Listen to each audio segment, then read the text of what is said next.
Macarthur. Không có. Uống nước chanh á. Ý là em vừa mới ngủ dậy xong á.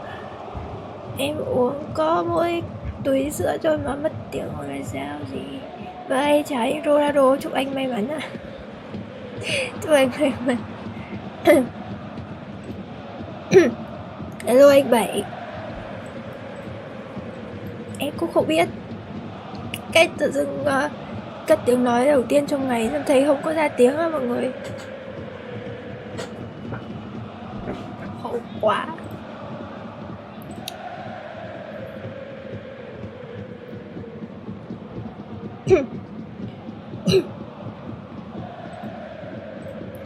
Ô máy lạnh nhiều cảm.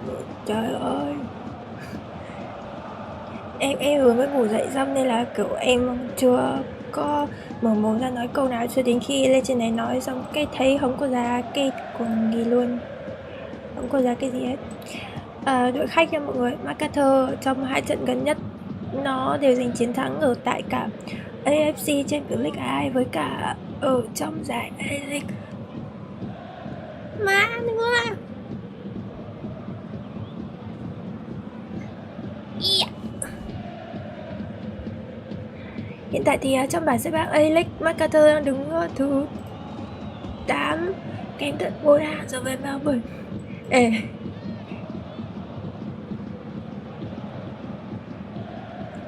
Chết rồi. Hiệp 1 không quá 3 góc. Đây mọi người có thể đội cộng thấp hơn rồi mọi người vào. Em thôi mọi người cứ xem đi nha. Cái em nói cũng không có ra tiếng ạ.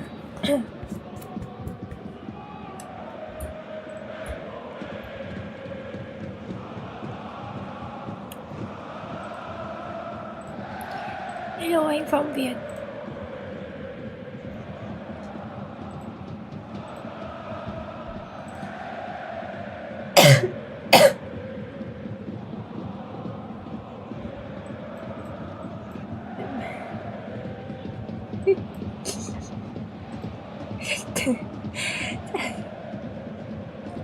Anh hiểu được ngôn ngữ ký hiệu của anh.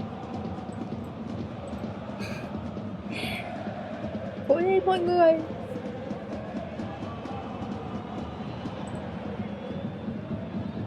Hello anh Buồn. Hello anh.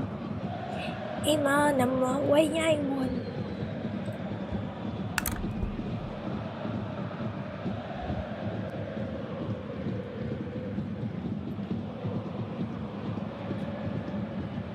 Để cho có không khí Giáng sinh một tí á. Trong quay cộng 1 ghê đấy. Đúng rồi, phải ghê chứ. Mọi người em nhìn rõ rồi, quay màu đen nhá. Còn đội khách là màu xanh dương nhạt, trông màu giống Manchester City ấy.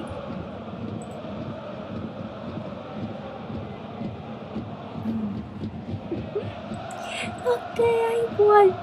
Hello anh Chú Ca Siêu. Hello anh 778887. Anh cặp mệnh. Được rồi, trận đấu chúng mình mới bắt đầu được có 11 phút. Nên là mọi người cứ bình tĩnh rồi sẽ đầu vào đó nhé. Đợi cái gì rồi sẽ có thôi.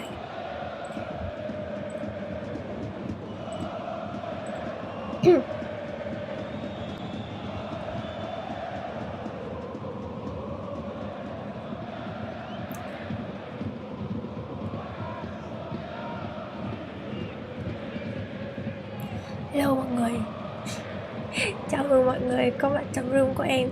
Hôm nay mọi người cứ ngồi xem bóng bình yên trước tiên để em bật tiếng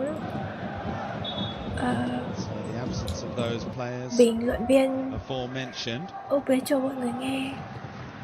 Tại hình như em mất tiếng rồi hay sao. Hello anh Hách Long. Chủ Bóng được bất cẩn em không đi. Mọi người nghe tiếng bình luận viên Nam đi nhé. Không hiểu gì nhưng mà nghe nó vui á.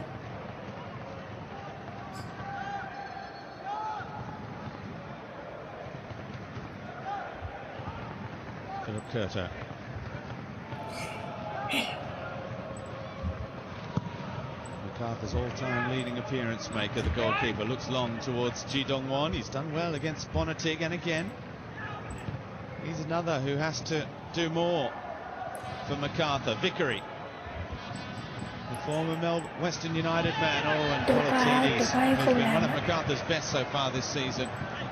Từ giờ đến quảng cáo em chỉ có mỗi 4 trận thôi. Vickery had done really well to draw the defenders in and then backheel it into the path of Politides.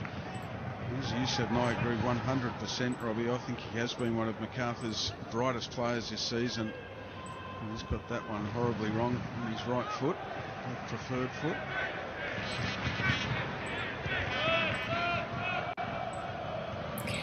Hello anh Kunku. Mặc dù là thực ra Úc lần nào cũng có ít bàn, nhưng mà em nghĩ là không có ai từ bỏ niềm tin vào việc là Úc có nhiều bàn đâu mọi người. Hello anh từ từ ha.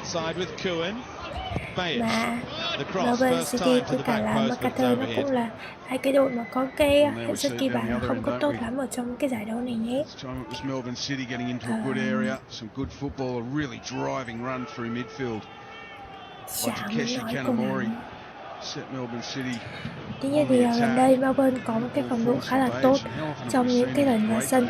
Ở trong 10 trận gần nhất ở trên mọi đấu trường thì thắng 5 trận, hòa 3 và nhận về 2 trận thua nha mọi người. Trong 5 trận chơi sân nhà từ đầu mùa rồi thì Melbourne City thắng được 3 trận. Úc trời ơi, đá quy kỳ thì cũng siêu. Em tưởng anh bỏ hút rồi. With Atkinson.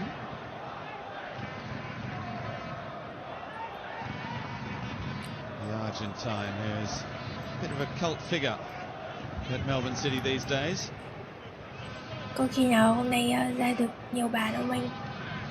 The look can only get you so far. It's also because of the style and the way he plays. All action, physical. Play it again. Rashani bỏ Úc đi, bỏ Úc đi, đừng chơi Úc nữa.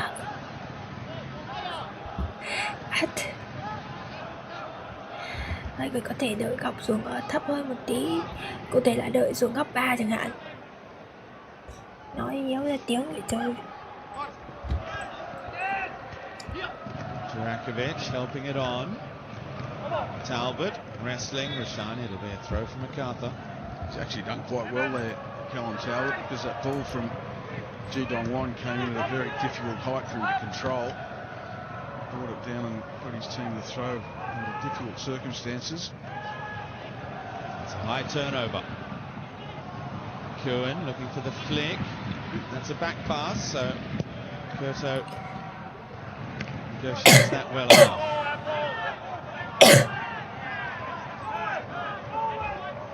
Durakovic again with Truen. Kanamori had a quick look and saw that Atkinson was in space, taking on Politides. Cross. Mới 15 phút thì vẫn im, vẫn là chuyện không sao cả. Em quen với Úc rồi đó mọi người. Mọi người xem Úc nhiều thì mọi người cũng thấy là cái câu im 15 phút của nó quá là quen thuộc rồi. Thậm chí nó cũng có thể im luôn cả 45 phút đầu thì mọi người cũng được. I mean, the phase before this, Caputo I thought was caught a bit flat-footed, but there Caputo doesn't really attack the ball with any real intent. He just sort of holds his ground, hoping the ball will hit him in those situations, because it's decent delivery by Atkinson. You've really got to throw yourself at the ball and get in front of your defender. Without the roles of Atkinson and Bajic, I was going to say, their form and the favour they had from Aurelio Vidmar is probably one of the reasons why Talbot and Politides both left as well at the end of last season, playing second fiddle to the two Socceroo and experienced fullbacks. Both returned from Europe, and as is a little spell in Saudi Arabia as well with Al Nassr. But Talbot and Politides weren't able to upset the hierarchy. Yeah, it's a great point you make. Look at this for a pass from Ferreira into midfield.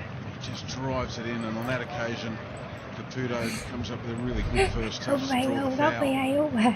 That takes real vision and Hello anh execution về from về the central defender đá góc đá bàn to đi. drive a pass with that Hello type mọi of người. pace into midfield, a reverse pass Câu into chuyện a Úc pocket. em biết là mọi người rất cố chấp rồi. Mọi người ơi, có một cái là bình thường á, cây dùng bàn 5 phút nó hay ăn cao cao á, lúc nào mà nó giảm xuống thì em sẽ nghi ngờ nó có bàn cho mọi người. Rồi cái dùng bàn 5 phút của chúng mình giảm xuống ăn 5 năm rồi, chắc là dễ có khả năng sắp có bàn hiệp 1 quá. Mọi người đợi góc thì có thể vào cái góc 3 hiệp 1 nhé, vì nó cũng khá là thấp rồi. Có phải là vừa rồi cho ta vừa rút ra một cái thẻ vàng đúng không ạ? Đây nào đợi góc thấp thì có góc 3 nha mọi người. Chơi đẹp thế này thì phải có một ván hiệp 1 đã. Ok, chơi có thể ván cho Delhi của Macarthur và có luôn cả phạt góc đúng không ạ? Mọi người mà vào kịp được cái góc 3 thì cũng quá là ngon luôn. Giờ thì góc 3 mất rồi, chắc là lại lên góc 4 thôi ạ.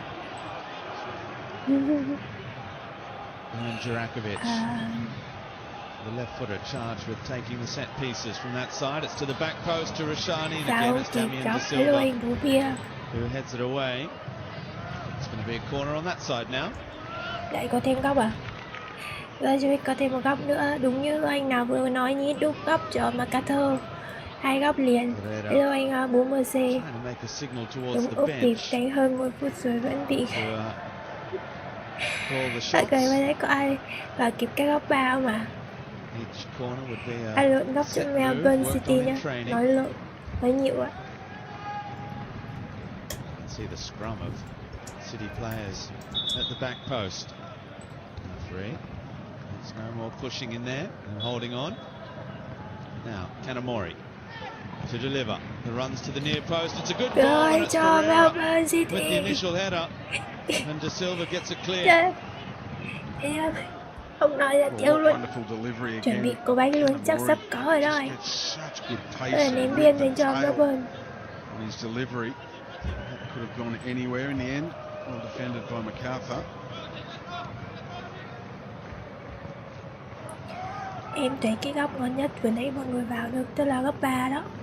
Không biết giờ còn giờ thì hơi cao nhé mọi người. Giờ thì góc 5 thì sẽ là hơi bị cao đó. And now the break might be on. Ji Dong-won, Jurakovic across in cover.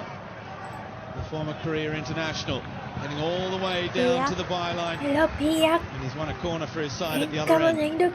Thêm góc nữa dành cho Macarthur. In the action of the challenge,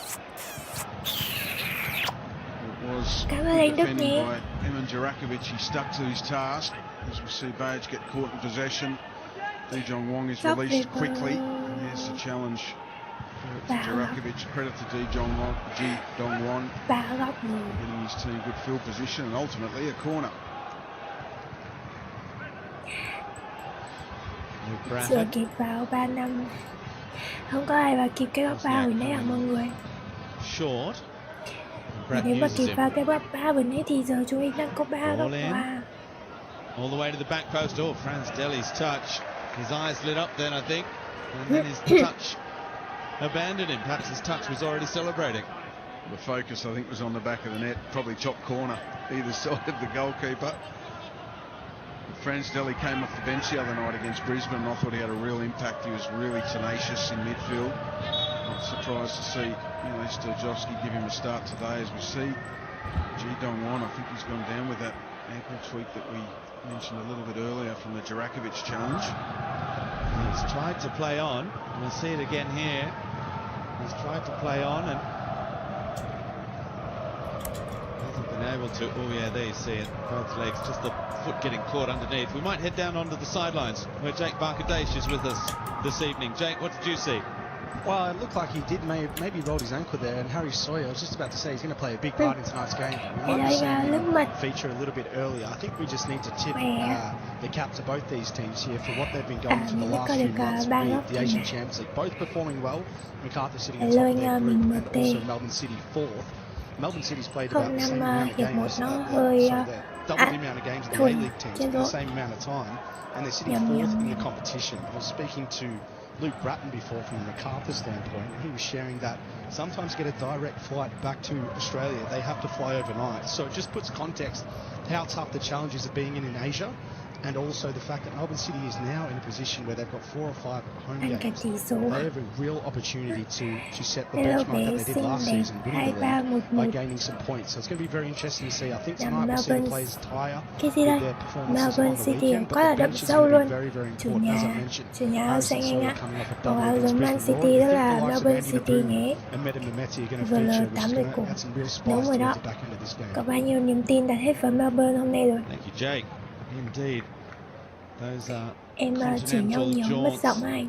certainly take their toll. Let's see if Ji Dong-won is okay to continue. A bit of the magic spray, perhaps. There's no urgency from Harrison Sawyer to come around and get ready to come on. Yeah, some great insights from Jake Garkadesh on the sideline for us. And the other ingredient I'd add to that is the size of our squads.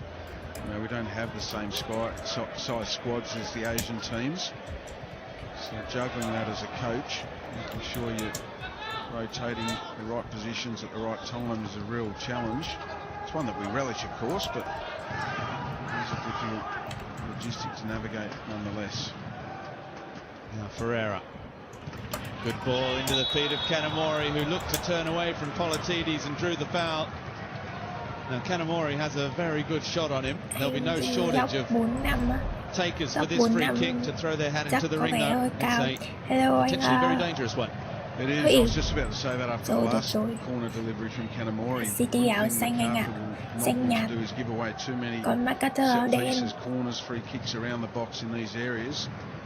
He's got some real quality. Though it looks as though he has his bait stepping up for this one as Em chặn tin nhắn Kanamori anh looks in ạ. no fit state to Không, take em it. không chặn. Cái đó nó là tự động đó. Anh bảo anh không tích em thì hệ thống nó tự kích anh luôn. Into the feet of Kanamori.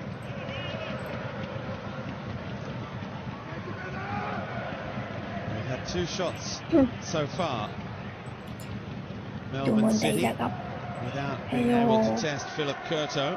Third could be incoming now from the captain. As is Bajic. It's over the wall. Và đó là anh ghi bàn đầu tiên trong sân cho chúng ta, 1-0 cho Melbourne City. A Christmas goal for the Đây là pha ghi bàn Giáng sinh cho Melbourne City nha mọi người. who takes the bow at Amy Park, and well he might. Fantastically struck, no chance at all for Philip Curto. Brilliant from the Socceroo. That is nonchalant, but absolutely deadly from Aziz's face. He just strolls up to this on the Harvey Norman replay. It's only about 3 or 4 steps Chúng ta cùng in the xem lead lại up pha to ghi bàn vừa striking rồi của what was Melbourne. an Thấy không anh vô absolutely danh. venomous strike. All timing, clips the underside of Cái the ông crossbar. 05 một nó It anh gives hơi Philip thấp nhưng mà Curto vẫn anh được qua absolutely được no rồi nha chance, mọi and người. he wheels away to celebrate with the same nonchalance that he approached the free kick. Wonderful goal. Well, he ended last season with a flurry of goals. Azibek That's his ai vừa first of mới this campaign. It's only the 5th nằm of his Melbourne entire A-League chuẩn career. bị lụ Ji nhẹ chám ở Dong-won cổ nhà. Ông Pip, has not been able to continue hello either. Parabic. So Có Harrison Sawyer has come on as well. So a double blow, if you like, from không có về Macarthur vị đâu mọi người. inside the opening half an hour of this one. Vào rồi mọi người phải chịu tôi. Harry Sawyer Em mới has thấy been mọi good người on cái the vào cái bench, but 05 there's nhiệm 1 thôi another chứ có blow ai vào 05 for nhiệm Ji 1 không nè Dong-won mọi and người. another Có ai vào cái opportunity 05 nhiệm lost 1 for không him ạ? to try and make an impact for this Macarthur side. Yeah, it certainly is. And it did look awkward. His left foot getting stuck under the body of Emin Jurakovic in that challenge. There was no ill intent from Jurakovic. It was a fair challenge. Just unfortunate, but those ankle ligaments can get stretched pretty quickly in those situations when there's weight on the ankle. There's another opportunity, Robbie, as you said.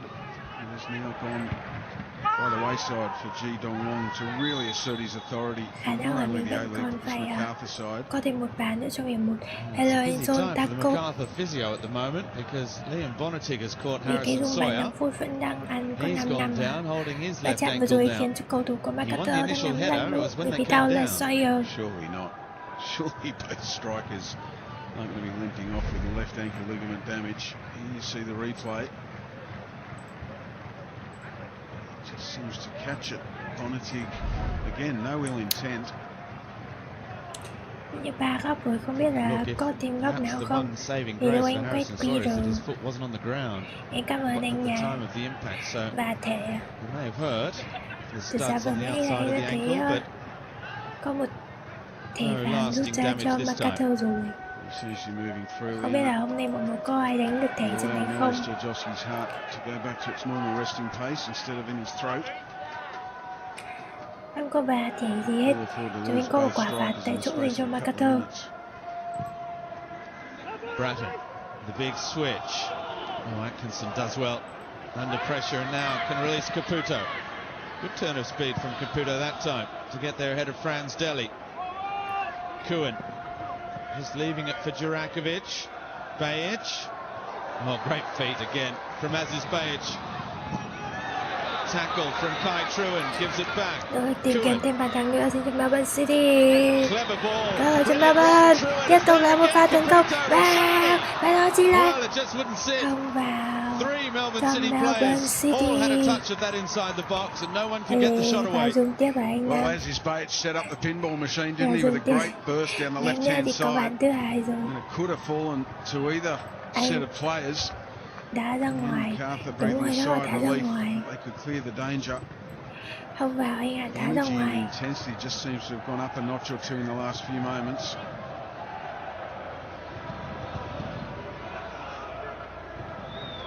Melbourne City back on the front foot.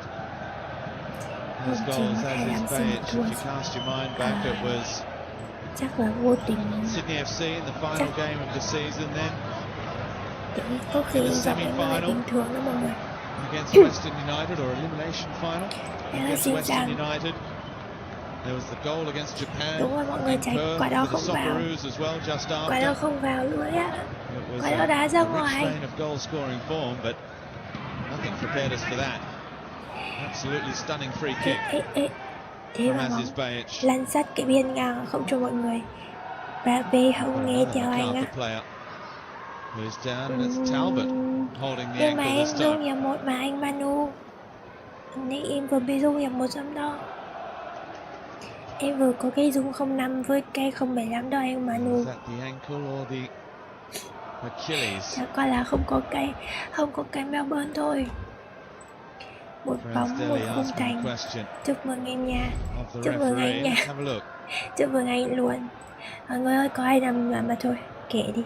Mọi người chơi rồi, mọi người cứ chơi đi, mọi There, người coming có thể down. tắt luôn Kai tiếng Truan được. stepping on it. Another Đừng one nghe em nói. entirely Còn accidental. em có No vẫn có intent nhiệm vụ là whatsoever em to vẫn phải cause ngoan harm. ngoài cái mồm em thôi, chứ không em sẽ bị phạt mất. Và chạm tí cho một cái thẻ. Bajic. Hello Long chef. throw. Hello Sawyer's chef. head up. Bajic again.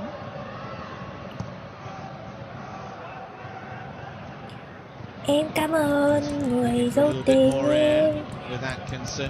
They will tease out Macarthur. The big Hello, challenge for oi, oi. Macarthur now, as you see the shots at goal. Tổng số cú sút trúng khung Macarthur thành need a của goal Melbourne City lúc just này to là get 4 something cú from sút this ạ. game. And goal scoring, as we've already mentioned, has been a real problem for them so far this season. Kuhn had a very easy option outright. He chose the harder one.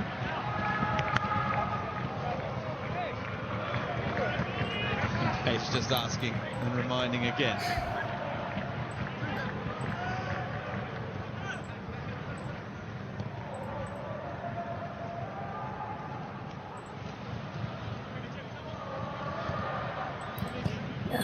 Giờ mình có một bàn với anh Trung Đa Siêu. Bonnetig. Giờ mình có một bàn với anh. that pass again for Ferreira. Những đường truyền và có va chạm xảy ra. Va chạm xảy ra trong khu vực trung lộ. Cầu thủ của Melbourne City bị đau và sẽ lại có thêm một quả phạt nữa cho Melbourne City nha mọi người. Hello anh Twig. He's got too much to argue about there, Damien De Silva. It was from behind. It was hai banh, half time hai banh. physical. Half time hai banh. Em đến giờ không ai trả lương cho em biết anh ạ. Hello anh Tỉnh. Melbourne City have won 3 out of 3 when scoring first so far this cái đầu như season. con gấu. Macarthur have once come from behind. Em là con gấu chó. Goal, and it was just a few days ago. Hello Suchata. Atkinson's ball comfortably cleared. Sawadika. Near post. Popovic. Wozniak again. Đã phạt hoài vậy. Phạt hoài thì mới có tên bảng cho mọi người chứ. Đúng không anh? Hay không nên là. Hello anh Phan Bảy Cỏ. Mọi người ơi, chúng mình còn 13 phút nữa trước khi kép lại. Trời ơi. He who shouts loudest gets the throw in on that occasion. Oh, there's another free kick. Chúng ta lại có thêm một cái thẻ và một cái quả phạt tại chỗ nữa cho Melbourne City. Well, again, it's a foul. There's no doubt about it. Is it a yellow card this early in the game? Nãy giờ có ai hỏi thế nhỉ? Đây là thẻ vàng thứ 2 cho dân dành cho Macarthur nha mọi người. Brata nhận thẻ. To be on a yellow ticket playing in that position that Bratty plays. He's starting to dial up now. Chơi chè thì ra tiếng mà nói bình thường không ra tiếng là thi quấy này. Vừa quánh bợ thẻ luôn. Ok, chúc mừng anh Messi. Vào phút thứ 25 anh ạ, hè. Nãy mình vào phút thứ 25. Cần một cái pen follow áo quái gì ạ? Well, guys, we've seen some physical challenges flying in. I did speak to Macarthur physio just briefly regarding Ji Dong-won. He did cop a knock to the top of the foot that's just got some numbness, whether it's a roll or a break, they're not 100% sure, but he just couldn't go on. I think the other thing to note here, we always talk about Melbourne City's pretty style of play, but haven't they come back with a vengeance after the loss of the derby? A lot of tackles flying in.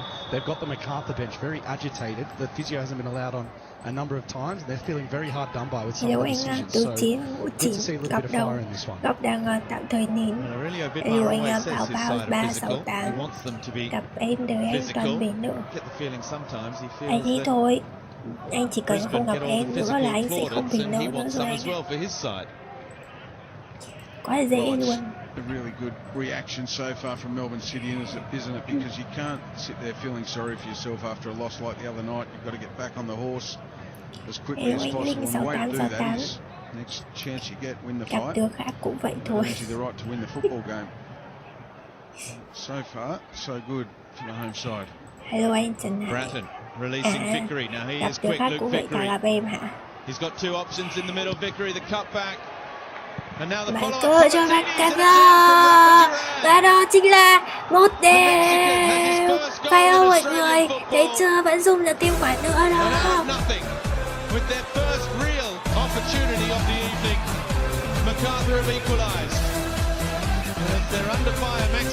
Lần đầu anh có bị anh đâu có. Đây là lần thứ 2 rồi. On the Harvey Norman replay, the transition moment, Bratton holds the ball well as they win it, and then he releases Vickery down the left-hand side. Vickery drives into the box. The delivery's not what he was looking for, but the clearance is only half dealt with. Politidis pulls the trigger, and he finds his teammate in Rafa Duran, who says, "Thank you very much. That's a nice, easy tap in for me to get my side back into this contest." 1-0, chúc mừng mọi người làm thêm cây dung nữa nhé. Thêm cây dung nữa nha mọi người. Lần đầu anh á, không phải lần thứ 2 hả? Lần đầu anh không phải lần 2 hả? Ôi trời ơi. From Puebla. Đã 15 trận ăn 3 trận. Amongst the goals as well. Not in the Mexican top flight, but in the second division, but now perhaps that's given him the taste for it. Ôi, anh cảm ơn anh đã thương bé. Cảm ơn anh. Trời ơi, It really is, em and it cảm was so ơn anh nhé. important for Macarthur that they were the next goal scorers as well, and it was probably a little bit of commentator's Chúc curse. anh As I Giáng said, sinh vui vẻ. Melbourne City, it was so far so good during that transition to attack, which ended in the back of their net. So Chắc không đến cỡ Macarthur đó back in the đâu. contest. Free kick goes Bratton's way. Well, that's just the 7th goal they've conceded. Only Brisbane have a better defensive record. Cái gì nhỉ? Cái bàn thắng vừa nãy mình có phút thứ 36 mọi người ạ. Last year, City were the best defence in the land on their way to winning the grand final as well by a goal to nil. Duran Không bị faced phâu fewer lão. shots than any other side in the Không bị phâu competition lão. before this evening. Congratulations, Fewer shots on San. target as well, but it hasn't prevented Macarthur getting on the score sheet this evening. A goal that will do them the world of good as well. A goal from open play, which is Dùng another 2 lần nữa, không positive biết for có nên Leicester dùng thêm lần nữa side. trong hiệp 1 không? Yeah, it'll be interesting. Cái I'm chuyển sure sang Jake dùng will góc keep đi an vị. eye on it for us down on the Chuyển sideline sang to dùng see góc what đi that cho does vui. to the mood on the Macarthur bench. Tôi chưa có dùng góc Just đâu mọi telling người, us mọi người có thể moments before that goal that it was a chịu cái dùng scene 5 of phút nhé. frustration over the fouls and the free kicks being given Melbourne City's way. The goal can do wonders for the mood on the bench. Politides with the assist against his former club. Vickery. That's nicely done by Politides. Here is Vickery now. He got a couple of goals in Asia recently as well. The former Western United player. Oh, and he's completely overhit that. His 2 goals came against Taipo, and that's a very important win. Yeah, well, that's very tidily done by Politides in the first instance, and then Vickery, as we've seen him do so many times, drives Hello down anh the left gì? and then just Hello had anh. no composure when he needed it most. Hello anh gì? His technique and his concentration letting him down. Chúc mừng mọi người đã lụm được 2 lần zoom ở trong hiệp 1. Attack down the left by Thank you anh Macarthur. It's a little bit gì? sloppy Hello defensively anh from Melbourne City, Hello anh giving bảo bê quick. Vickery that much time and space. Đã phát zoom nữa nhân 3. Không em không Don't ổn. worry. Just manages to Cái đầu hold như on to cái the ball tô. as he Sao anh bảo twisted and turned đầu towards em the á? sideline. Thì hôm trước em lấy cái tô em úp lên để em cắt mà. Beach with Bonatig. Bà là em mới ngủ dậy, thế nên là giọng em nó bị vậy đó. Em cũng không biết. Do đêm qua em làm Back điều with hòa Talbot cái again. đêm. Now here's Bosniak. Closed down by Ferreira. Bosniak. He's won the corner off the Ok Argentine anh defender. ơi, có góc liền này Watch mọi the người. pick-up play Góc by từ từ ở Macarthur trên down sân the nha mọi right-hand người. Và side. đây là góc cho Macarthur. Talbot involved. Sawyer Trước holding khung the ảnh ball up pha and bringing bé. Talbot into the game. Talbot releasing Bosniak nice and early. This will be a real test Đợi, for có góc là Melbourne có góc City now liền. that Macarthur got themselves back into Vừa the vào game, bốn because không the nha. derby can take a Không lot nha. out of you physically, mentally, emotionally. Things were going well and they got more energy from the goal, the go-ahead goal they scored. Now things are on Em level bình thường terms. They anh, have to be hôm really đen hôm strong đỏ mentally. chứ cũng được hôm đỏ xíu. Có gì thì về đó thôi. Nay úp xả cho mọi người nữa. Placing the ball. Dùng tiếp hả? Ferreira doing the Để có dùng marking tiếp từ job trong hiệp 1 đó mọi người. from Harry Sawyer. Thiếu thêm một góc nữa đó nhé. Delhi. Talbot. Pace on that ball out to Vickery against Jurakovic. Vickery. Header away by Bajic. Em thấy là hôm nay mọi người muốn gần như là muốn cái gì trong cái trận này cũng về gần hết rồi đó. Muốn thẻ có thể, muốn góc cũng có góc rồi. Và muốn zoom 2 lần thì cũng ăn từ zoom 2 lần hết rồi đó. Còn sang đến quả thứ 3, quả zoom thứ 3 thì chắc cũng hơi khó hả. Còn góc thì chúng mình đủ góc trong hiệp 1 thôi mọi người. 5 góc hiệp 1. Không zoom đâu để hiệp 2 mà pha. Thì hết zoom sang hiệp 2 đây anh. Hello anh Hòa Trung. Hello tổng tài bia. Double kill.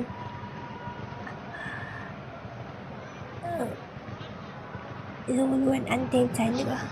Mọi người mình có lòng tham vừa phải thôi được không? Harrison Sawyer, they are a threat. Có ai From set nhiều đó. pieces, they do have a goal from a corner this campaign Cặp as cho well. quay mà nó hủy luôn.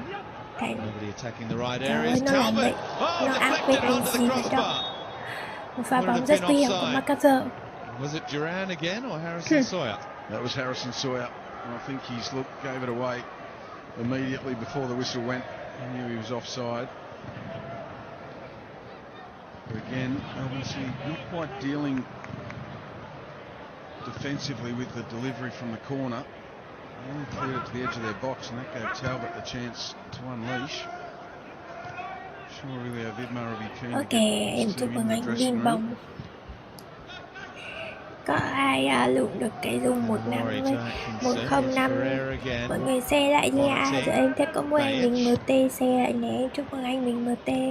Cảm ơn anh Châu. Cảm ơn Tổng Tài Bia. Confidently, but they're nothing piercing at the moment, and there the giveaway from Ferreira. 1-1 in the Hai commentators' dung curse bánh stakes to Robbie gấp Thompson. một thẻ. Ok. Quá ngon này anh ông lão ạ. Yours cost Hello anh Toro. Ở trong room của em có một anh tên là Hận Toro ạ. Còn thẻ. Paulatides. Trên này đá thẻ được hả mọi người? Có ai mà có đá được thẻ thì đừng bỏ qua thẻ trên đây First nhé. half, here's Aziz Bayic, scorer, the magnificent free kick in the 25th minute. Em thấy mọi người comment lịch sự lắm anh. Mà ai mà comment không lịch sự em kích ra khỏi room á. Cleared by Popovic. Anh Tuấn ạ.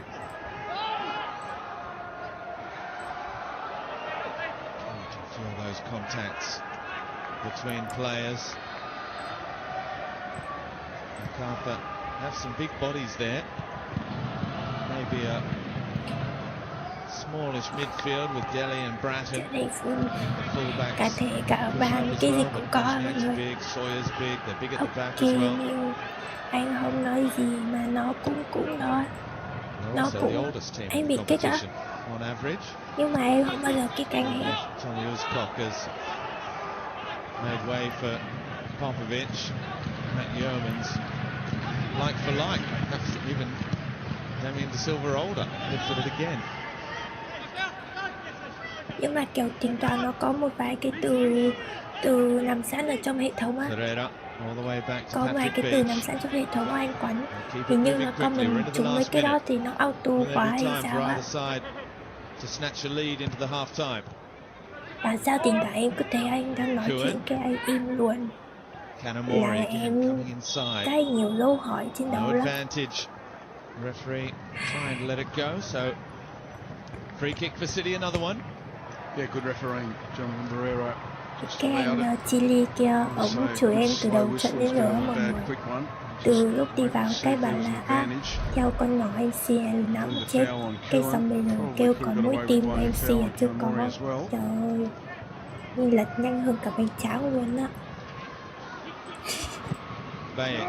Để em lật lại comment. Em thủ dài á. Avoid the giant frame of Harrison Sawyer. Ferreira nods back. Kai Truan back in for Caputo. Trying to drag down Talbot. Chú ý ra City thiệp một with the rồi. ball.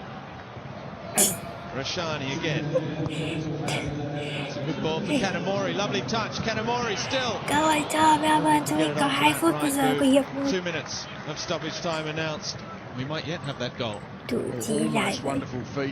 Thì em Lead thủ up dài was vậy thì brilliant hôm from nay cái học Canamori em nó mới như này to nè. create the space for the strike, and then he just couldn't get his toe round it to get the tail on it that he was looking for to nestle it inside that back post area.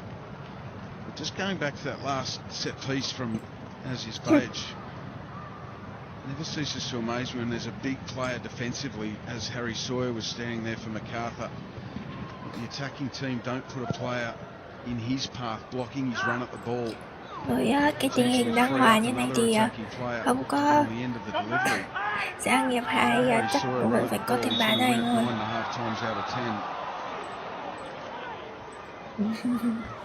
2 phút bây giờ. Luke Bratton. It was he that was at the start of the move that led to Macarthur's goal. It's a good run from Vickery, but it's a good piece of defending as well from Herman Ferreira. Finds the feet of Kai Truan. Caputo continuing to make a nuisance of himself, and that Tham hai last banh little foul, nằm góc just hai putting the kệ leg giống như out dự to đoán trip của mình. Popovic. Anh là ông lão dự đoán tinh thần Looks rồi. a little Anh bit cho mọi người thêm một jaded dự to đoán me trong hiệp tonight, 2 được không ạ? May have been the derby and the Bị other dẫn hết games hiệp 1 rồi nha mọi người. he's had in Asia and the A-League. He's just looked a little bit off the pace in his first half.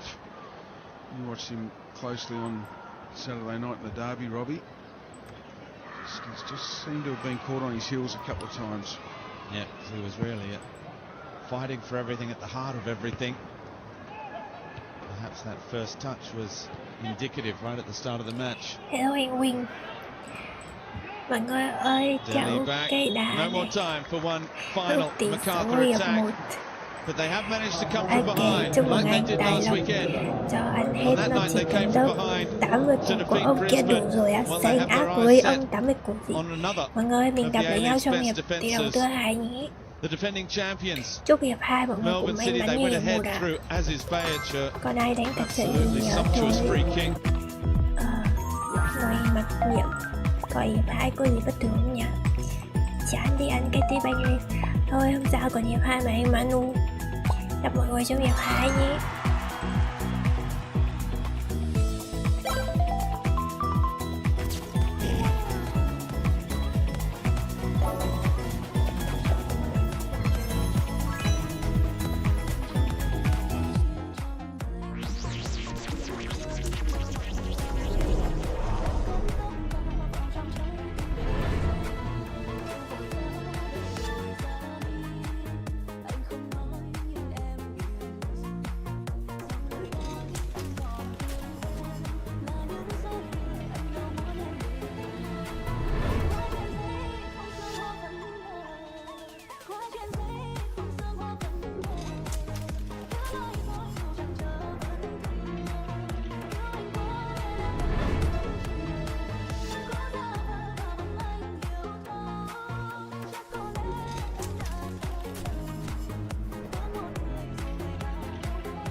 Welcome back here to Amy Park. Macarthur 1-1 against Melbourne City. They fought back in the back end of the first half to get that goal. Going to be a very interesting second half. We saw the first half having a lot of harsh tackles from Melbourne City. They came here with a vengeance after the derby. Macarthur were very, very agitated on the bench. They've already had to go to it twice into Harrison Sawyer. We're just seeing Liam Rose now coming off the bench, so it's going to be very interesting to see what Macarthur needs to do well. They need to keep the ball in that front third just a little bit more. They need to put more pressure on the Melbourne City defence if they have a chance of winning this one. And the key for Melbourne City is unlocking that front four. Kanamori, Rashani, and also Andreas Kuhn and Max Caputo. They're going to be the key for the second half. It's going to be a great game. Let's hope it delivers. Get back into it. Thank you, Jake. We are all ready to go. Chào mừng quay trở lại với Melbourne Rectangular Stadium. Mình sẽ bước vào hiệp thi đấu thứ hai. Often that doesn't necessarily mean the coach is happy, or sometimes unhappy the coach sends the team out straight away. Macarthur for about 2.5 minutes later in coming back out onto the field of play. But the second half is underway.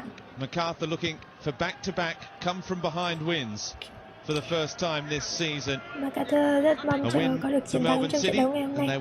Ra thì đây cũng là trận đấu trong dịp Giáng sinh, trận đấu trước khi hết năm của Melbourne cũng như là Macarthur.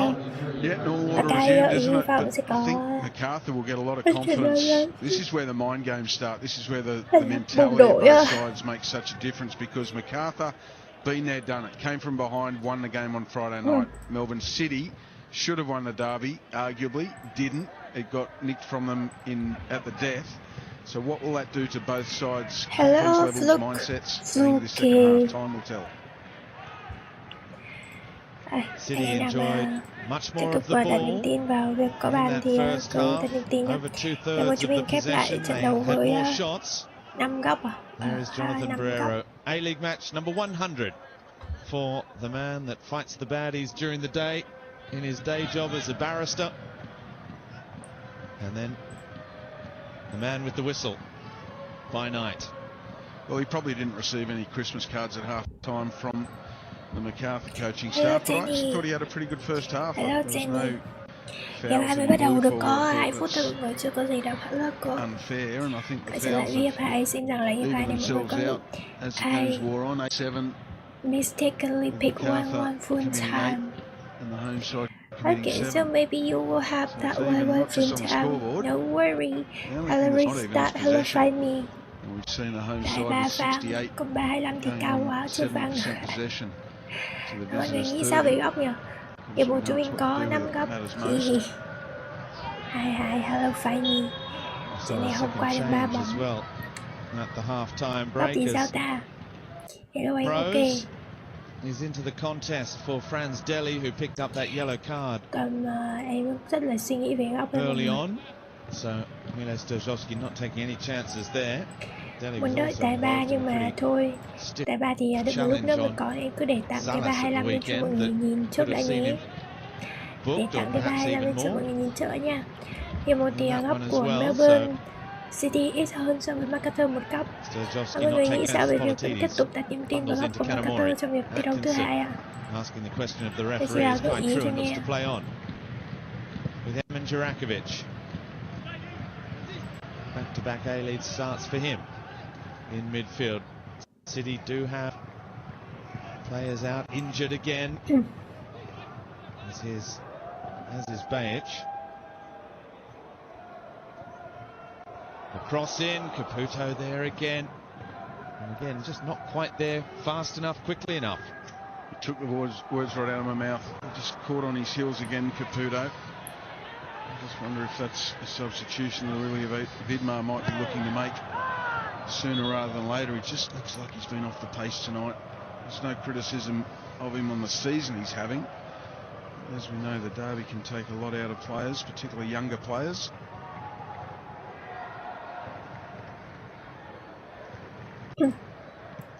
Trận này chiến gặp nhé anh never em. won here against Melbourne Ok City anh ơi. at Amy Park. 4 defeats and just Mọi one người chưa draw. quay lại với hiệp 2 hả? Hay là hiệp 1 mình thấy đủ dùng rồi nên thôi bỏ qua hiệp 2. Hiệp 1 thấy đủ dùng rồi bỏ qua hiệp 2 liền. Played one seat home game at Netstrata Stadium during the COVID games as well. Đội đang nằm trong chân của Macarthur. Enjoy that assist. You saw him celebrate in front of baby, the Melbourne City fans. Để 5-0 anh em. There's no Hiệp shortage 1 of chúng mình motivation. khép lại với 2 cái thẻ thôi ạ. City could move third. Để 5 chắc hơi cao. Macarthur. Mình có thể đợi cho nó xuống Right thấp into hơn the tí rồi six. vào. Hello anh T-Ray. Hello. Melbourne City into fourth place. They could climb 4 spots Siêu góc hiệp 2. if they can 15 góc cộng một find quá dữ another luôn. unanswered goal. Trên này mình có 2 bàn rồi For mọi Silver người with mà Bratton. không 15 góc cộng thì cũng hơi liều đó. Yeah, the balls to Philip Curto to go long, which they do. Talbot's glancing header can't find Duran. Rashani. Bú kèo thì chắc là được anh, còn bú bảo bay thì chắc hơi khó. 005 tất này. Ok anh bông bịp. Đây em thì trước tiên cứ đẩy lên cho mọi người coi cái 325. Chắc gì là anh T-Ray. Em cũng không biết nữa. Có khi làm xong rồi em lại bình thường. Behind for a corner. Chúng ta tiếp tục đến với góc trên sân. Callum Talbot. Và góc này là góc dành cho Melbourne City đúng không ạ? Chuẩn luôn. Em cảm ơn anh Long 3839. Đây để em trả kèo cho anh nhé ạ. Coming across. Chết rồi, đang một con ngủ. Trông cảm anh nha.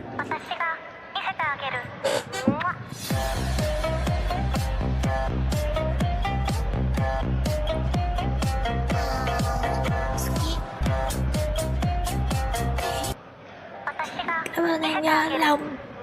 Nhớ trận trước có thưa anh. Đã chỉ là chỉ thế thôi anh quản là. Chỉ gì thôi. Mình nhiều hơn 1.000 đồng mắt. Nào anh vẫn ở đây gì? Em tưởng anh đi đâu rồi. Vẫn là những cái quần huyền thoại. Em có nhớ trận 21 góc. Có nhớ trận. Well, that was great defending from Christian Popovich on both occasions. He was the one that won from the corner, and then he won the header for the second phase as well. Về đi đâu anh đeo đó. The son of our national coach. Cái gì cơ? Trận này à? Anh quán theo trận này á, nhưng mà trận này đội xuống 3 thì anh quán. A flailing arm from Liam Rose, but Luke Bratton doesn't like the histrionics. Gặp tiếp ok anh ơi, thì nào có thêm góc cho mọi người. Có thêm thẻ nữa rồi cả nhà ơi. Thêm một thẻ trên sân ạ. Ý anh nói em đi đâu anh cũng đi theo. Là sao?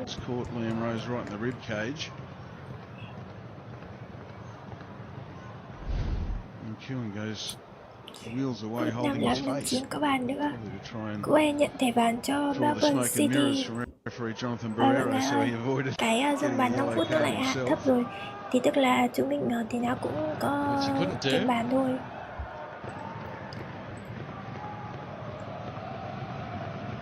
Talbot. That's well played. Duran, the cross. Sawyer. cơ cho Straining the neck Macarthur. muscles, he was falling away from goal, but he managed to get it on target. Yeah. Yeah, Anh nằm as he kia, was anh falling nằm away, thôi, he ba just nằm couldn't lúc nào generate chị the power, could he? nghe tao cho con From chị. some really clever win play from Callum Talbot, he just used decoy runners to create the space and cut Mọi inside. người, nhân dịp Giáng sinh, công ty em lại mở ra một cái sự kiện để hút máu người xem nữa, nhưng mà cũng không chắc là có hút được không. Thì mọi người đi qua, mọi người rảnh rỗi thì mọi người có thể bấm vào một trong những cái này gửi cho anh một cái nhé. Và về cho phép anh thì anh tán em và em đấm em mắt hả? For the kids around Để the một năm ground được chắc. today if they want to. And if mum and dad say that it's okay, I guess as well. That it is quite a distinct look for Herman Ferreira. Melbourne City have decided to embrace it this evening. It washes off, Mum, I promise. That's what Herman said to his mum. There's one just there, look at that. Brilliant stuff. That's to show you a cult figure. Tình hình là nói bình thường không có ra tiếng đâu, nhưng mà cái chửi thề thì tiếng rõ lắm mọi người. Cái chửi thề không có bị mất tiếng luôn. Nhịp điệu chậm lại rồi. Nếu mà chậm thì là chậm lại cũng cỡ hiệp một đó mọi người. Nhìn như kiểu là không có ra bàn mà lại có bàn đó. Another clever little touch, and he gets it back from Duran this time. He's got Sawyer in the middle. Sawyer của Macarthur, có cho Macarthur. Và quả này chúng ta sẽ mang đến World Cup nha mọi người. Nhịp chà. Well, first of all, credit Talbot down the right hand side again. Some wonderful play. And then he shows real composure to pick out Sawyer. Sawyer, great first touch, deadly second touch, but Patrick Beach, who we know has become a Socceroo this season, he was equal to the task. Really good reflex save. Yeah, the right shoulder. Anh Team Rambo chất đội 21 cấp hả? Đội 21 cấp đúng trận hôm trước. Đây Messi cấp cho Macarthur. Em đang cộng 125 góc của Macarthur mọi người. Hello anh cộng 3. Finished the first half well. The goal when it arrived through Rafa Duran was very much against the run of play. Bratton's ball back post to Silva. Well, he scored some important headers here for Melbourne victory a couple of years ago, but he couldn't get that one on target. Ném nữa thì đâu góc. And he got a little bit of a death stare from Luke Vickery. Từ nãy đã góc chừng. Từ nãy có góc rồi anh 18 cộng ạ. Một cộng không đủ, tận 3 cái cộng. The face of Harry Sawyer when Patrick Beach pulled off that save, he was in disbelief. Just 22 years of age. Patrick Beach. Here's Vickery. Coming through and does well. Atkinson, a little too casual, a little too cutesy. Vickery now. He's fouled by Ferreira. It could be just about another booking. Gets away with it. Yeah, I think common sense has prevailed. It could well have been a yellow card for Ferreira. There's the save again. The key there is Patrick Beach just stands tall at his near post, stays big, and then reacts to the shot rather than tries to anticipate it. Well, Bratton trying to take it quickly, but Emin Jurakovic brilliantly up to it. Đây là những tình huống bóng ra người biên dọc. Hello anh Kawauchi, Melbourne City Hàn nữa. Ok anh cậu bà, anh cũng đang đợi đài ba mà. Đài ba lên đi luôn. Thêm góc nữa trên sân dành cho Macarthur nha mọi người. Thêm góc trên sân cho Macarthur. Và the violent. 8. Rồi chúng mình đang là 8. Ok anh Team Rambo. Rất hân hạnh được làm quen với anh. Em cũng rất hân hạnh được nhìn thấy anh. Góc hay quá. Right on the line. Bratton's ball. Caputo doing the defensive duties. Talbot falls to Bosniak in the area. His little chip to the back post. I think it was intended to be a cross. He got it all mixed up. Bóng Úc thì mọi người cứ bình tĩnh. In between, I would say. Wanted to do there. I think maybe pulling the trigger hard low would have been the right option. In the end, I think it was somewhere between a cross and a shot.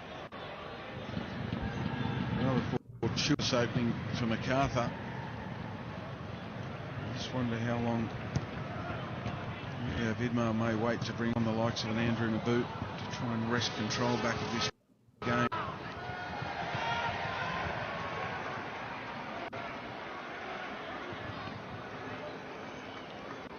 Well, we are approaching the hour mark. That's the witching hour for the coaches. They almost always bring the changes. Đợi nó nổ mà lâu quá. 2 năm chưa về chuồng. Sound like City. Dạ, em là fan của Manchester, cả xanh cả đỏ anh. Well played, Rose. Popovich now. Chết rồi. It's a clear to Sawyer. Giant frame of Harry Sawyer now with Callum Talbot. Bữa nay em cộng góc 1.25 cho Macarthur rồi em tiếp tục cộng 1 góc cho Macarthur. Harry Sawyer, doesn't he, to hold the ball up? 1-2-2, 2-1. Thì đó, em là fan của cả Man Xanh Man Đỏ mà. Nhưng mà em chỉ là tìm những cái logo anh trên này thôi. There's a foul, Liam Rose. He was Hello anh, tức anh. sold down the ripper a little bit by that pass Chúng em vừa inside có thêm from một tình huống phạm Politidis. lỗi của Macarthur. Lúc này thì Melbourne lại được hưởng quả phạt. Y chang trong hiệp 1 phạt toàn đến từ Melbourne thôi. Yên tâm trận này 4-7.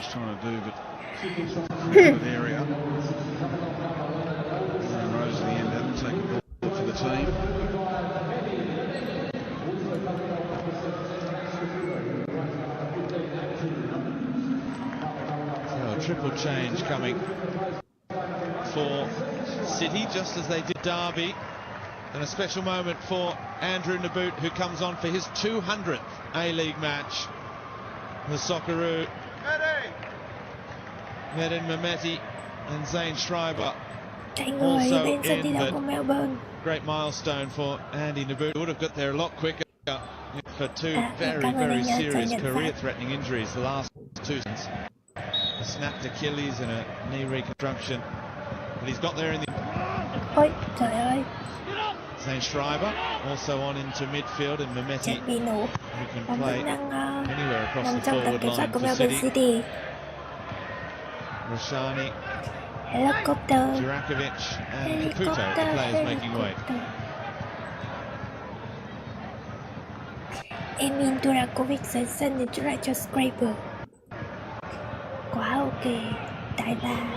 Kuhn, no way through Popovich. Mehmeti went so close to scoring his first of the season in the derby. Hello Quippy, HN86.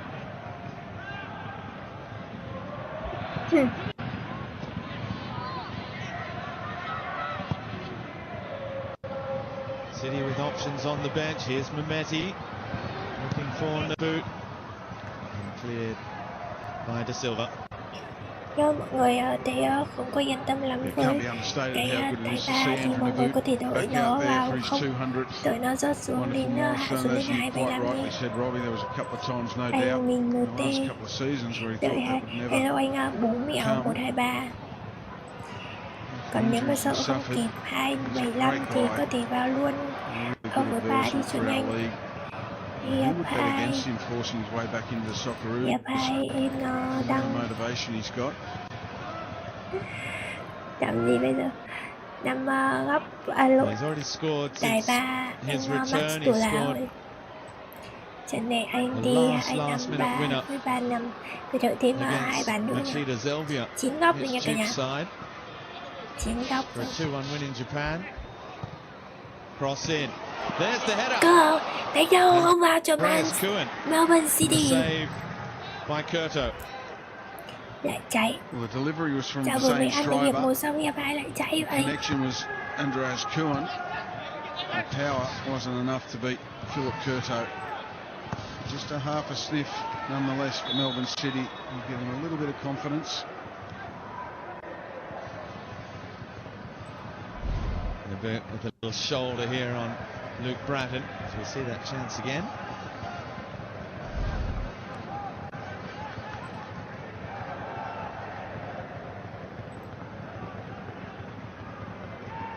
De Silva under pressure. Don't forget the AFC, the Women's Asian Cup is on its way just over 2 months now till Australia hosts the best in Asia. The Matildas looking for their second Asian Cup triumph and what would be a crowning moment for the golden generation. Crowning moment for the World Cup in 2027, of course, which could even crown.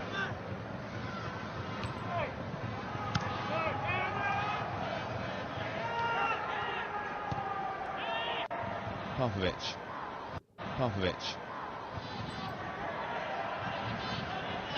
Talbot.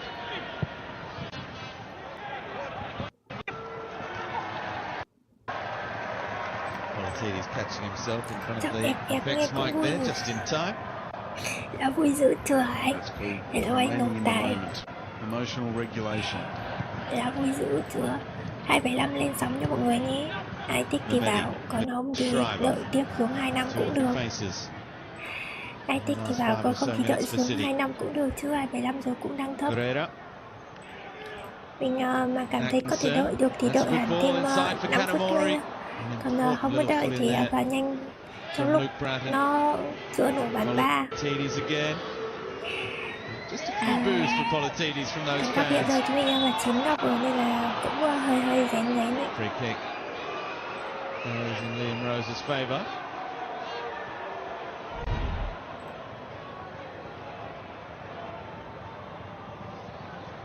She could have gone either way, to be fair. I'm not going to have a go at Jonathan Barrera for his whistle, nor would I have had a go at blowing it. Liam Rose is comfortable in tight areas. We know that he knows how to protect the ball. I'm not sure that was a foul.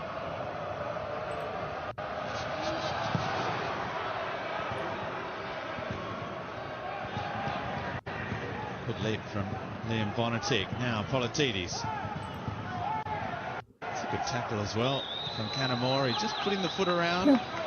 All ball. Bonatig again with Aziz Bayic.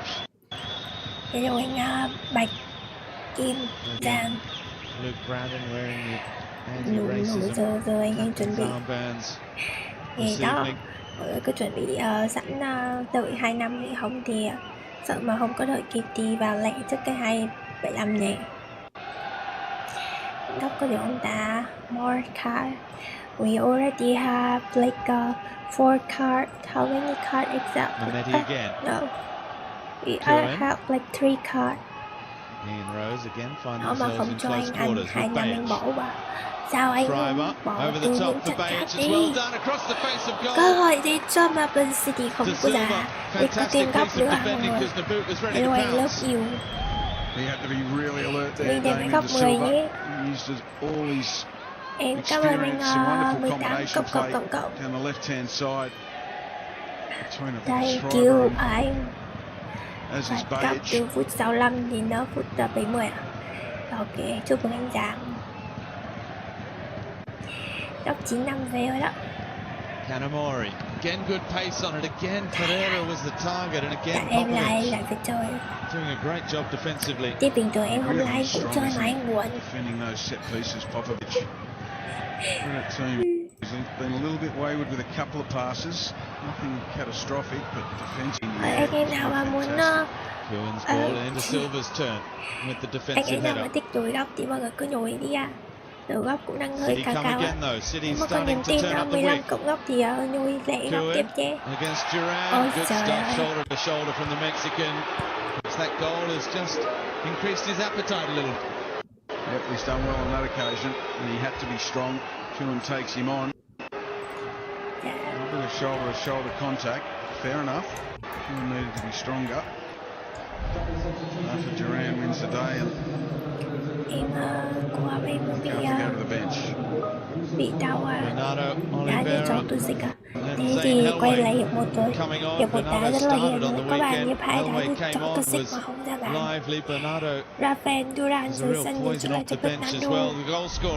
Rafa Duran makes way. Here's how he opened his account in the Isuzu Ute A-League, getting on the end of that Politidis cross. You can see what an important moment it was for him. He's still on smiles. 8 nổ đi on từ the bench.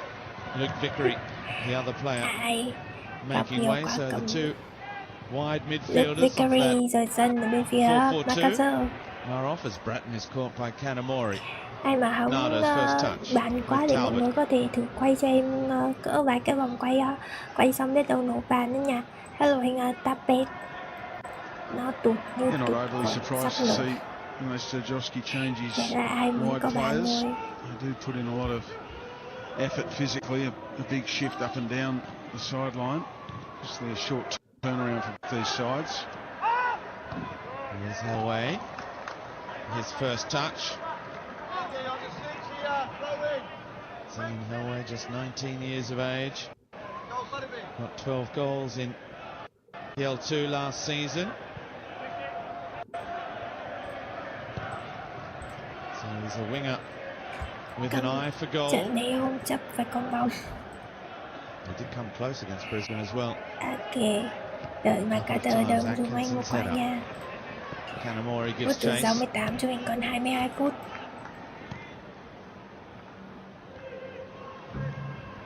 Midway through the second half, a quarter of the game left. Still evenly poised. As you can see there, most of it being played Anh in the dự middle đầu of the tiên anh park. dự rất đẹp trai hả? Melbourne City just with the Trận đối với slight Úc thì không gì là không thể. territorially.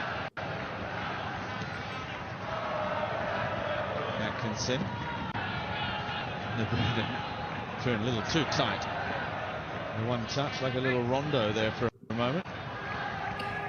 Anh quánh đi ngủ Zane một Hellway's giấc done well. Oh, he ngủ did tầm ever so 10 well phút in xong the rồi touch. đi quay Just lại. Biết đâu lại lụt luôn cả hai cái 25 với 35 luôn. 65 đến 70 có gấp much more for Melbourne City than it does for Macarthur, just to lift them into fourth spot. I'm sure at home, như vừa có mà particularly đúng coming không off the Derby anh? loss, he won all three. Em nhớ là mới As well, có Macarthur, of course, cái 6 from 6 in the có rồi last đó few anh. days would do wonders for Anh their 18 season. cộng ơi. 65 đến 70 có gấp đó hả? Kanamori back inside. Có hả? Mọi người lụm cái dung gấp đó quá trời luôn. Đúng quá, sau phút 65 là phút 66 có gấp hay sao? Hay là That's a good ball for Sawyer. Is he going to get there? He does, just about. The ball up in the air. trời ơi, It's going to run out quả of đánh play. bóng của Harry Macarthur Sawyer vào lưới thì đúng bảo wants a luôn. corner. Hello anh Mama, chúng mình có gấp đúng không? Ở trên Referee Macarthur có gấp không? Không có hả? Another Không chờ đợi. substitution coming as Để well. tay người So trên phía của Damien Macarthur. Silva's gone through 70 minutes. Hello On for his return to the starting 03122 Tyler As he Việt makes Nam. way, it's Matt Yeoman, who's been Sắp a worthy vào understudy người so far, Maca. who comes back in. Silva nhường chỗ lại cho Matthew Drummond. The 36-year-old replacing the 37-year-old.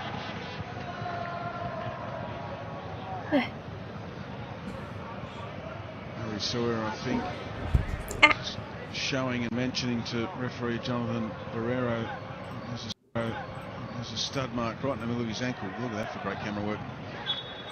Just a bullet hole into the sock. Here's the charge down from Sawyer, and it was a racing too, wasn't it? First I thought Patrick Beach would have been further out as a sweeper keeper. All of a sudden, it's grass in front of Sawyer to chase the ball down. He nearly got there.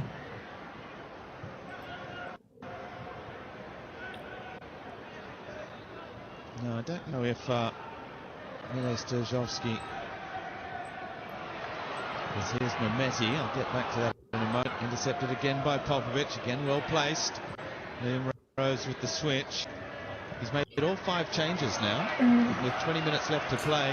Hồi nãy trong hiệp 1 có ai nằm cái Overhit to the back Melbourne post. City That's 80 again. mùa không biết là người đẹp đó còn ở đây không ạ? Không biết người đẹp đó còn ở đây không ạ? Cái trận thì ủng hộ Melbourne City nào mọi người. Cố lên ép đi. Một hai cho tao. Kato sẽ phát bóng lên dành cho Macarthur.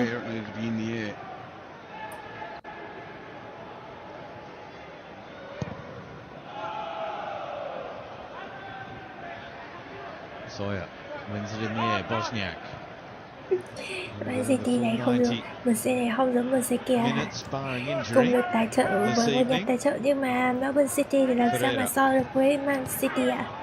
Macarthur đâm của anh cài. Macarthur có cơ hội nào không ạ? Bóng về với tay thủ môn Melbourne City. Macarthur ở đây anh ơi. Two minds there. It's not his game, is it? To play the killer pass. That's with all due respect, but I thought taking another touch and maybe unleashing. Macarthur áo đen, còn Melbourne City áo xanh dương. Hello anh ạ, tôi là tôi. 1.000 tiền lần cuối đi là đẹp. À đúng rồi đó, anh vẫn nổi nó chuẩn đó. Nhưng mà chúng ta tiếp tục đến với góc ở trên sân dành cho Melbourne City. Thời gian trận đấu này mình có 17 phút thôi ạ. Andrew in the boot as we see the transition by Macarthur. This is where I thought maybe I'm being a bit harsh. That space was being closed down for Sawyer. Có trời là nhiều góc ở trong cái hiệp thi đấu thứ hai này rồi. Tay siêu xuống 2 năm rồi mọi người ơi. Giờ mới thấy 2 năm rồi. Coi để cho Melbourne City. Thành công, thành công. Well, that was close. Good piece of keeping from Philip Curto. Mọi người ai mà đợi cái 2 năm thì 2 năm lên sóng đi nha mọi người ơi.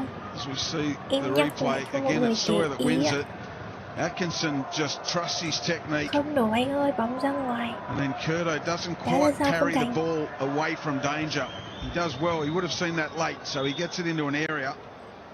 But it's not away from danger. Kewen's alert to the possibilities. Curto does well to get up quickly and make the second save. Well, Razor 88. Bóng chung lưới, đúng rồi, nhưng mà dung từ bên ngoài. Baker và sân để cho Kanamori. That ball hitting Philip Curto in the chin. All of those Melbourne City players looked offside. Anh Di ạ, chuẩn bị giống thể như anh Di. Tommy Uscott was injured with a concussion on the weekend, which meant he was unable to be here today. And we almost had a repeat incident there. Correct. Sharp eye, Robbie. It's one of my pet hates, that law of the game. It's not the referee's fault. It is a law of the game that they have to allow play to continue until the end of the phase. Ok. 11 góc rồi đó mọi người. Là món quà không á? Có tài 2 năm đó anh. Không có tài 2 năm đó. He's been mostly contented himself in that wide left position so far. Mehmeti. Here's Ferreira. He's going to come back towards the left now. Em chúc mừng anh một với quả góc chất cho Melbourne City. Phải không ta? Là giờ mình chúc mừng được chưa nhỉ? City trying to squeeze everyone back. There's a killer pass from Ferreira to the back post. Mehmeti just bring the ball under control. Good run from Atkinson. Đi đến số 2 trước đã. Hello anh Clay.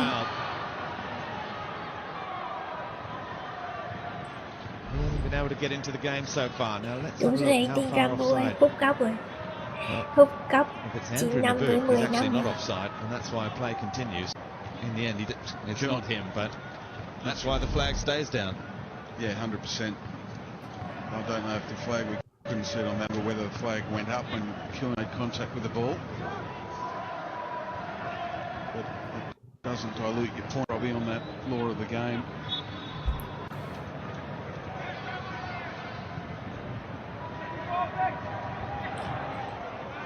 Good glancing header. Zane Helway, the shot deflected. Always a little bit trickier for goalkeepers when it's bouncing and spinning just in front of them.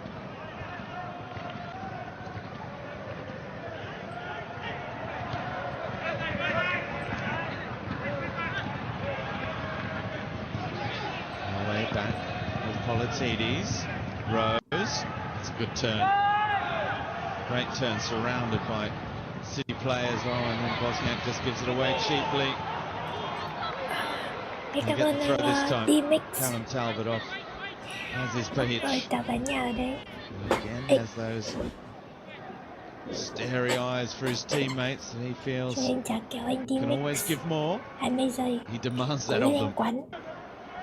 Yeah, he does, and rightly so. That's what leaders do. The standards that they set by action and then followed by Thank you, anh words Index nhé. is critical.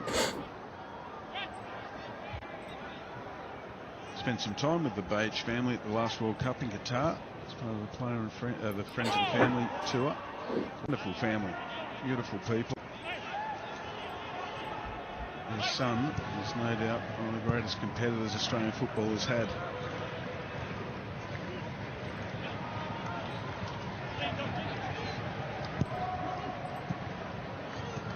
Driver. He's in between Kuhn and Mehmeti.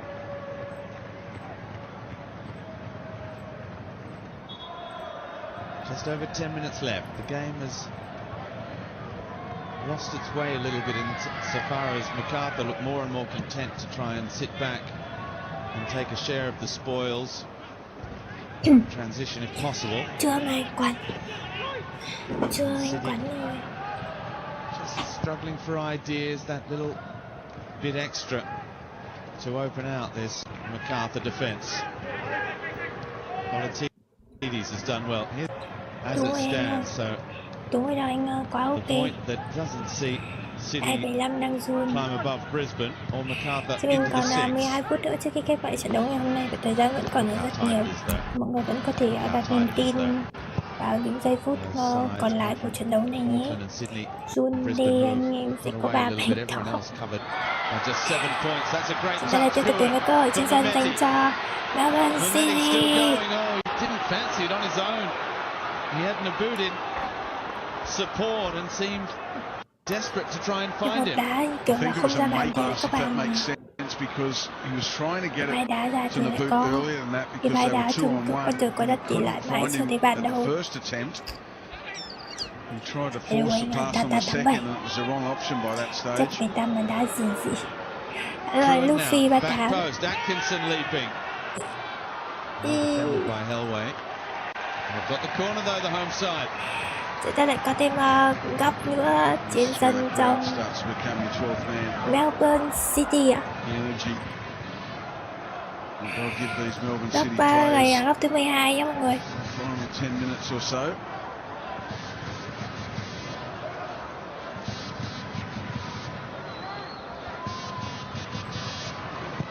Driver. Kurto comes. Gets a hand on it. Bayich. Quả đó mà vẫn còn Turns trượt. inside Hellway. Bayich. Kurto. Trời ơi, có sự thật cũng đang gác đưa tới từ Well, he Melbourne doesn't City. score many goals on their own, let alone doubles, but he wasn't far away there. But we talked about his fleet feet in the opposition Em penalty có box tin earlier in this 15 game. Look at the cộng way Bayich Nhưng opens that space for biết himself nữa. onto his Nãy giờ less em chỉ preferred ngồi right góc rồi foot, anh but he knew tin exactly rằng what he luôn. was doing, and the execution really wasn't far away. 10 phút 2 quả hả?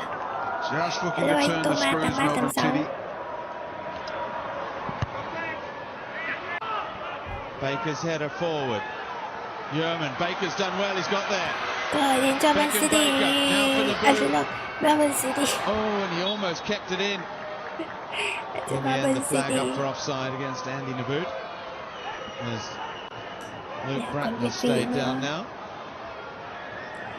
Anh Tôm đi xỉu trận này hả anh Tôm? Hello anh Tôm. Ý trời.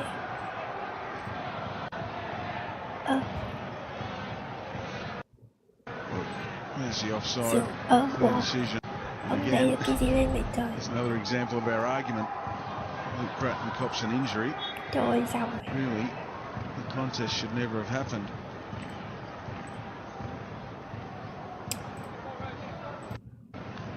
Painful one. Ừ. Dạ vâng. Em cũng không đau lắm mà nó không ra tiếng thôi ạ. Xin tè. He's right to continue though. Anh Tôm đi xỉu, anh Tôm đi xỉu bao nhiêu gì? With Bratton again. 10 phút 2 bánh xanh tái cả trận. Popovic on an easy one for Bernardo. Trời ơi. Sao chia được vậy? Bratton hooking it overhead. Sawyer. Hết Flags thua up for rồi. offside again. Defence is on top at the moment. As we head into the final important minutes clash. Andreas Kuhn.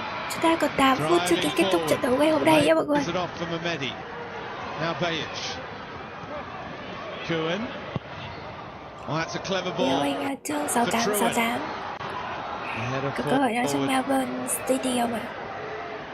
Just not quite looking Anh the way quán it rồi. needs to, but they're not far off. Anh City. quán bỏ liền That's cái giải right. Úc It was này the cho em. Kai Truan's first touch that let that Cái giải phase đấy down. đi It was cho a em. wonderful Hello pass. anh yêu. To him on the edge of the box. Here he is again, Kuhn. With Bajic. His cross. Mehmeti. Trying to nudge it past Popovic and go again. Possession, but it's still dominant.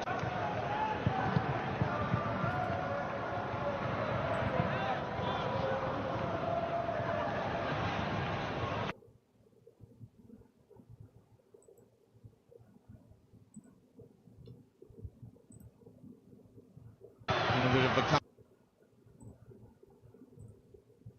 he looks up and crosses. Here's Kai Truan again. First time ball, but position as well and can't chase it.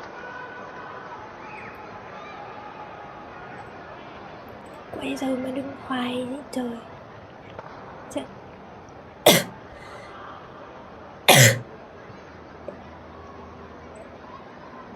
Shake of the hand. Was it Aziz Bajic?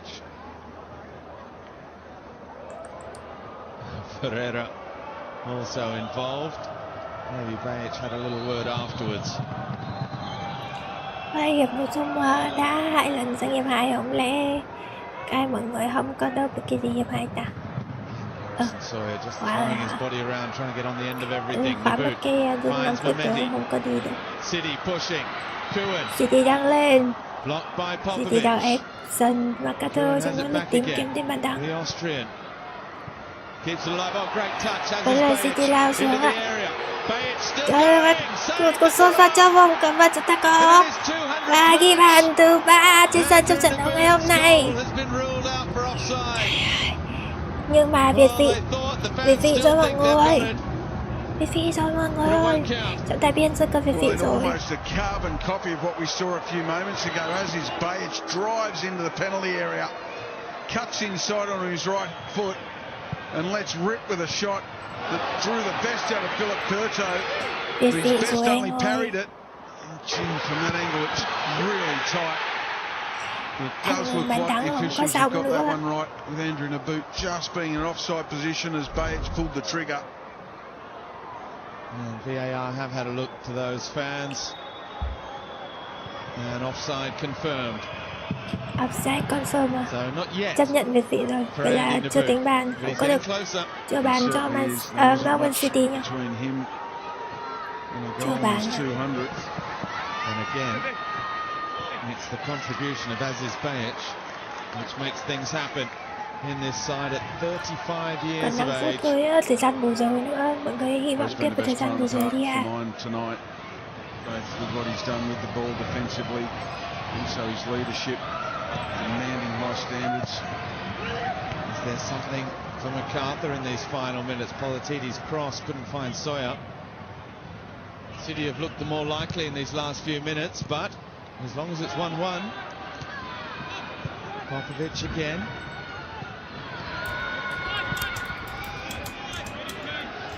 Hellway. The young winger. Turns inside Mehmeti. The cross. Patrick Beach Đây là claims trận dự phút cuối cả hai. pressure from Harrison Sawyer.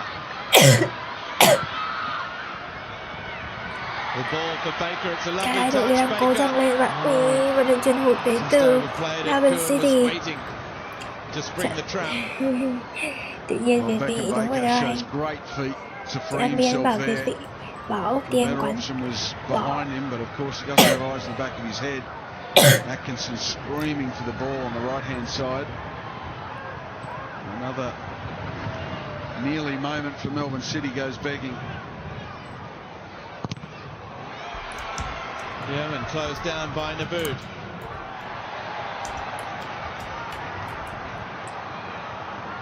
It's a throw. Anthony Naboot wants the corner.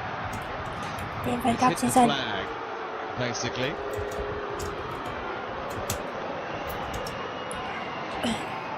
Nghe câu vị trí There is the Paramount Plus player index. rất là As his khó Bates chịu has been chậm chạp immense tuổi. Nên là this lãng số evening. 68, 69. Duran, Talbot, Rose and Ông Bonnetti, kìa. the other players. Cái 80 mẫu chắc ông đi từ hiệp 1 của anh ơi.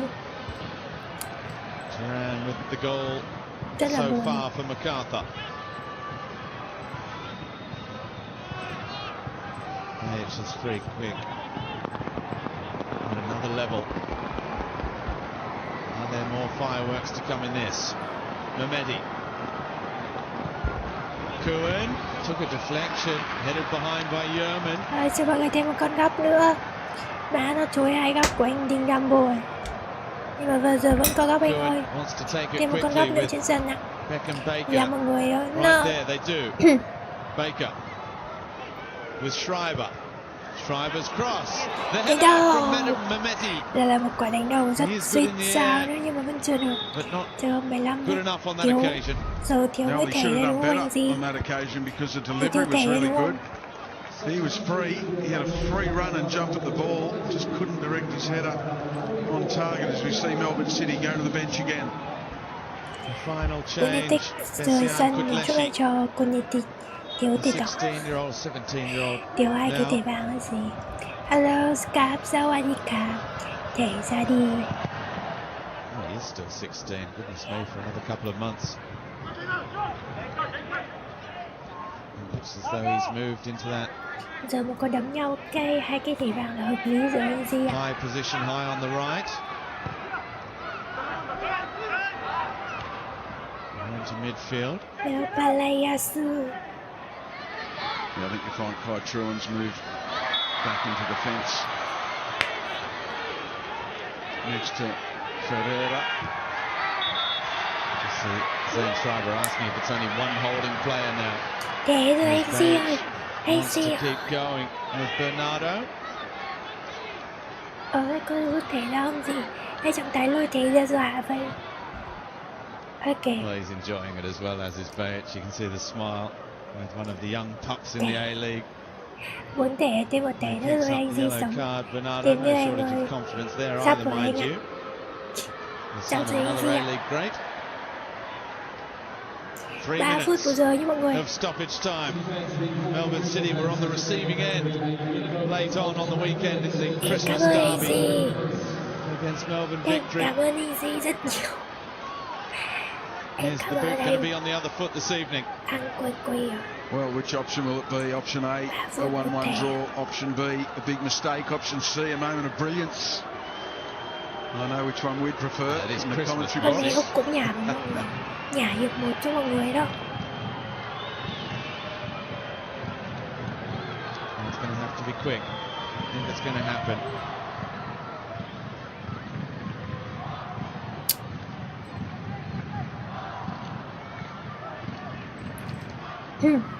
Kudleshi forward, Politidis intercepted by Schreiber.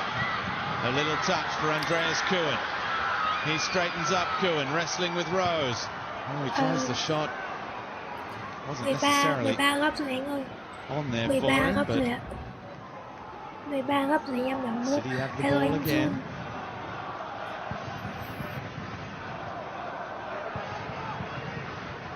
Now going for it, it's everyone forward apart from Ferreira and Truan. Schreiber just in front of them. Everyone else in the opposition box. Cohen. Ferreira. The Argentine drives it into the feet of Kudleshi, keeps it alive just. Kai Truan, nice touch. Atkinson, back post, beyond everyone.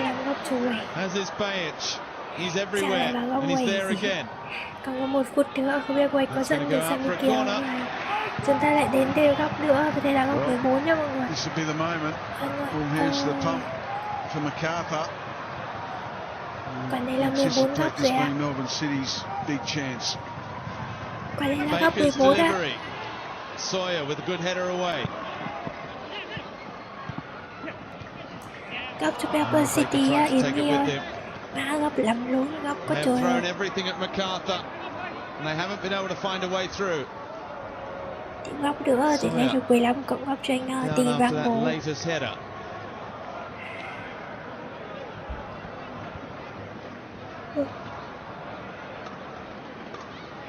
Talbot in his 100th match. Andrew Naboot in his 200th.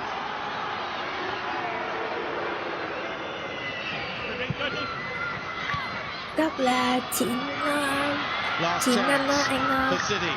Góc 9 năm Truant Yến intercepted, perhaps last chance 9 góc cho for Melbourne City Macarthur. với 5 góc cho Macarthur. 9 năm thẻ Always 4 keeping cái a cool head 4 thẻ for 3 minutes. 4 thẻ với Of 14 góc stoppage như mọi time người. has Đừng elapsed. It is hết now thời at the gian cho discretion of Jonathan Barrero. Theo bờ chỉ góc ăn đủ. Bajic. The cross in. Theo em là bớt Leslie được một trying to tí get góc there. thì anh Max. The header away. Still it comes Đúng rồi, back thẻ again. 13 còn góc là Talbot 9 this năm nha time. mọi người Look ơi. at the watch from the referee. Bernardo. Ooh. What was that? Nothing, says the referee. Bajic has to be careful. Looks like the youngster may have got under his skin. Truant. For Atkinson. Ôi No trời way through. ơi. Leslie now. Rồi cuối cùng cho Melbourne City. Well, it was a big air swing in the end from the 16-year-old. Thật ra không có coi Atkinson. ạ. Truant. Cross back post. Cho Schreiber. Papa. Oh, and he can't keep it alive. Well, a frantic finish to this one at Amy Park. Well, they've thrown everything at them, haven't they? The kitchen sink. Tét rồi đó. And they've come up empty. Xong. As we hear the final whistle, Robbie Thompson. Anh Quán bỏ Úc đi anh. Well, Bỏ đi. spoils shared in this final match before Ông Christmas. rồi Uhu. They couldn't be split. Ơi, bye bye mọi A người. wonderful opening goal. Là A một trận free kick Giáng sinh from Aziz của Bajic. Macarthur với From Melbourne 25 City metres khép out, lại đây but với winning off the underside of the cái bar. tỷ số 1-0. 25 minutes in. Rafa Duran. Anh Max có nằm Macarthur cộng 1 giống em không anh Max? Đủ. Có ai nằm Macarthur không mà? Rồi chúng ta khép lại trận đấu ở đây nhé. Sắp tắt tỷ số đây. Bye bye. Chúc mọi người may mắn hơn có trong các trận đấu sau nhé.